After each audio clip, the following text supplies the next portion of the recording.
ప్రపంచంలో బంగారం ఎక్కడ దొరికినా అది ఆకస్మికంగానే దొరుకుతుంది.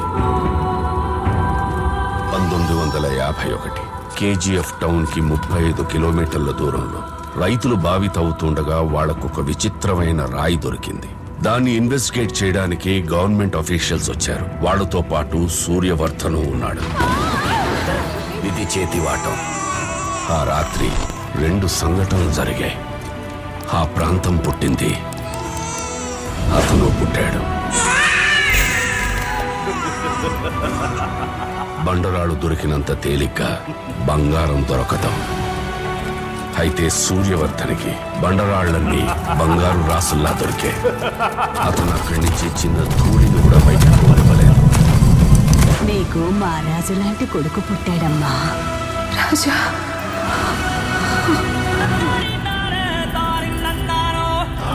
నానే